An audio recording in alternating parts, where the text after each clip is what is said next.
ถ้าบ่อยากเทรดเสียเงินต้องเบิ่งเทรนด์ให้เป็นนี่เป็นหนึ่งเหตุผลเลยว่าหลายๆคนนี่มักเทรดสวนเทรนด์เบิ่งเทรนด์บ่เป็นเบิ่งเทรนด์บ่ออกแล้วเทรดสวนเทรนด์แล้วเสียเงินตลอดทั้งที่มันเป็นเทรนด์ขาลงนี่กด buy อย่างเดียวเป็นเทรนด์ขาขึ้นกด sell อย่างเดียวหลายคนก็สวนเทรนด์ไปติดลบไปที่จริงมันมีหลักการง่ายๆในการเบิ่งเทรนด์เบิ่งให้มันถูกทิศถูกทางข้างในทุกคนมาเบิ่งนำกันเนาะว่าข้อยใช้เครื่องมือ indicator ตัวใดที่ช่วยในการเบิ่งเทรนด์ของตลาดเนาะว่าเบิ่งแนวโน้มขาขึ้นขาลงอยู่บ่อนใดตัวใดที่เป็นตัวบ่งบอกตัวใดที่บ่งบอกว่ามันกำลังเป็นเทรนด์ขาลงอยู่หรือว่าเป็นเทรนด์ขาขึ้นอยู่คนมาเบิ่งนำกันเลย คันว่าเราเบิ่งเฉพาะแต่แท่งเทียนเนาะมันก็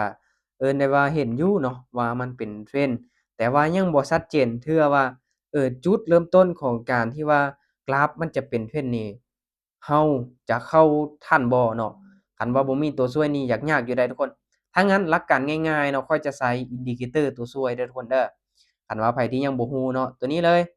อาเป็น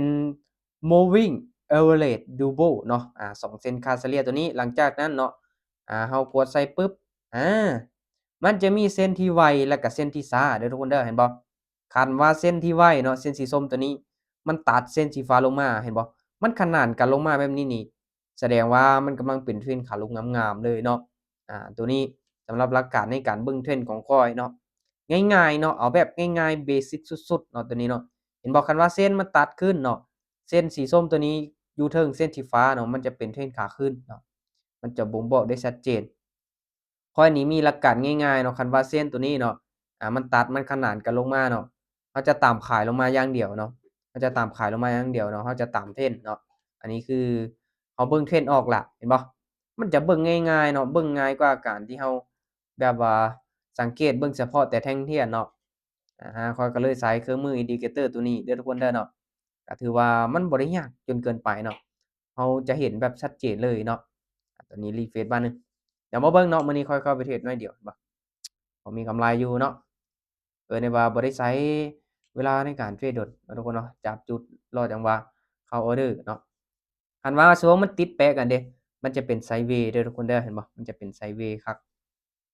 และสำหรับ Indicator ตัวนี้นี่ค่อยได้เฮ็ดคลิปสอนแบบยาวละเอียดแล้วก็ทดลองนำใช้เทรดจริงให้ทุกคนได้เบิ่งแล้วเนาะเข้าไปเบิ่งได้อยู่ที่บ้านเด็กของข้อยเนาะทุกคนเนาะวันนาเทรดเดอร์ให้ทุกคนเข้าไปรับชมหลายๆคลิปเนาะก็ได้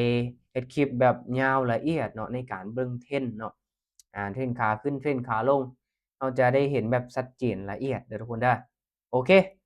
เบิ่งเทรนด์ให้เป็นเนาะเบิ่งเทรนด์ให้ถูกทิศถูกทางทุกคนจะมีกำไรแน่นอนเนาะ ตาม trend ไปก่อนเด้ออย่าสวน trend เด็ดขาดเด้อทุกคนเนาะทุกๆการลงทุนมีความเสี่ยงให้ทุกคนศึกษาหาความรู้ดีๆก่อนที่ว่าจะตัดสินใจนำเงินเข้าไปลงทุนเนาะทุกคลิปที่ข้อยเฮ็ดลงไปบ่ได้เป็นการชักชวนหรือว่าแนะนำให้ทุกคนเข้ามาเทรดเข้ามาลงทุนตามแต่อย่างใดเนาะ